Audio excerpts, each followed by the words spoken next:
Hello everyone, कैसे हैं आप। उम्मीद है आप सब ठीक होंगे और पढ़ रहे होंगे, पढ़ाई कर रहे होंगे।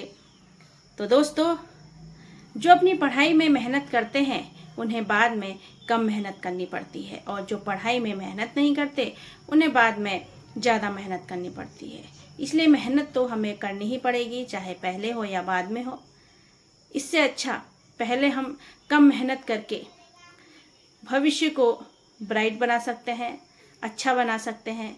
और अगर हमने पहले ही इंजॉयमेंट में अपना समय गंवा दिया तो बाद में हमें इतनी मेहनत करनी पड़ती है कि उससे हम बच नहीं सकते, हमें करनी ही पड़ती है। इसलिए दोस्तों, हमेशा अपनी पढ़ाई को प्रायोरिटी देनी चाहिए। आपकी पढ़ाई जो है वही आपको एक नई पहचान देती है, इसलिए अपनी पढ़ाई का साथ कभी भी मत छोड़िए। ठीक है दोस्तों। तो दोस्तों, अपनी आज की क्लास को शुरू करते हैं। हम सर्वोच्च न्यायालय से संबंधित कुछ प्रश्न उत्तर लाई हूँ मैं आपके लिए, जो एग्ज़ाम के पर्पज़ से इम्पोर्टेंट है। तो दोस्तों, भारत में न्यायपालिका की जो प्रकृति थी वह कौन सी थी? एकीकृत थी। ठीक है। भारत में न्यायपालिका स्वतंत्र है। ठीक है, भारत में जो न्यायपालिका है वो स्वतंत्र है। फिर सर्वोच्च न्यायालय किस संस्था का निरीक्षण कर सकता है? तो वह अधीनस्थ न्यायालय का निरीक्षण कर सकता है।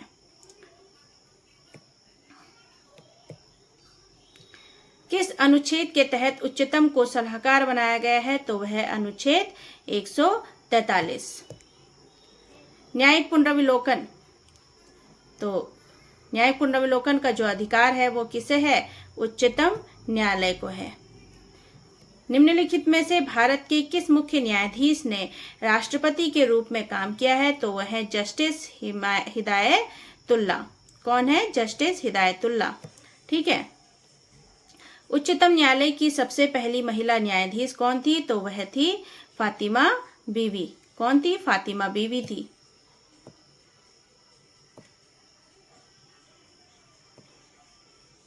संविधान की व्याख्या करने का अंतिम अधिकार किसे प्राप्त है? तो वह है उच्चतम न्यायालय को। किसको? उच्चतम न्यायालय को।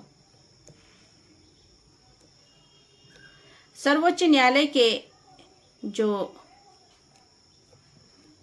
न्यायालय के प्रथम मुख्य न्यायाधीश कौन थे?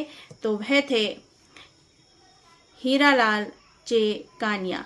कौन थे? हीरालाल जे कानिया। ये सर्वोच्च न्यायालय के प्रथम मुख्य न्यायाधीश रहे। फिर सर्वोच्च न्यायालय के पद पर सबसे कम समय तक कौन आसीन रहा? तो वह रहे कमल नारायण सिंह। ठीक है दोस्तों। फिर संविधान के व्याख्याकार और संरक्षक कौन थे? तो वह थे सर्वोच्च न्यायालय। संविधान के व्याख्याकार और संरक्षक हैं। ठीक है। भारतीय संविधान की व्याख्या करने का मुख्य अधिकारी कौन है? तो वह है सर्वोच्च न्यायालय। भारतीय संविधान की व्याख्या करने का मुख्य अधिकारी सर्वोच्च न्यायालय है। भारतीय संविधान के किस भाग में संघीय न्यायपालिका का उल्लेख है? तो वह है भाग 5 में। किसके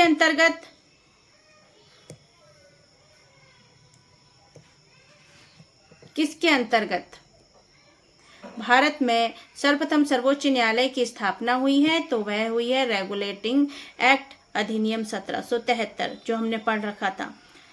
तो इसके आधार पर सर्वोच्च न्यायालय की स्थापना हुई। भारत के सर्वोच्च न्यायालय की स्थापना हुई थी, किसके द्वारा हुई थी? भारत सरकार अधिनियम 1935 के अधीन हुई थी। फिर मूल रूप से जो संविधान में सर्वोच्च न्यायालय में मुख्य न्यायाधीश के अतिरिक्त कितने न्यायाधीश की व्यवस्था है? तो वह है 7 न्यायाधीश की आवश्यकता है।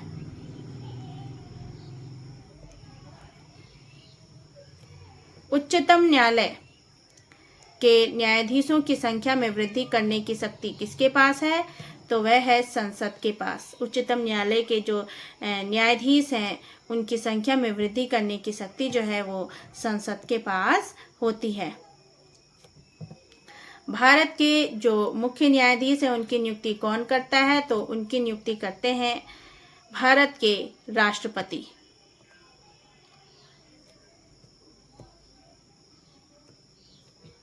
भारत के सुप्रीम कोर्ट का उद्घाटन कब किया गया? तो 28 जनवरी 1950 को किया गया। भारत के सुप्रीम कोर्ट जो है स्थित है, तो सुप्रीम कोर्ट भारत का जो है वो दिल्ली के तिलक नगर में स्थित है। मुख्य न्यायाधीश की नियुक्ति कौन करता है? तो भारत का राष्ट्रपति करता है। भारत के संविधान का संरक्षक और व्याख्याकार कौन है? तो सुप्रीम कोर्ट है। ठीक है। और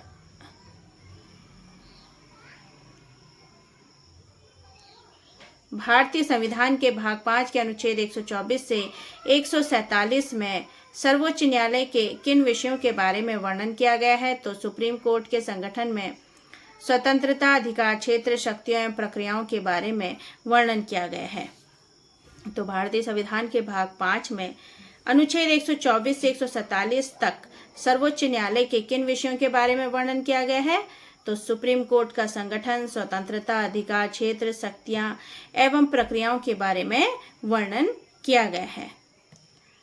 तो दोस्तों, ये थी हमारी आज की छोटी सी क्लास। उम्मीद है आपको पसंद आई होगी। अगर पसंद आई है तो प्लीज़ लाइक, शेयर, सब्सक्राइब जरूर कीजिएगा।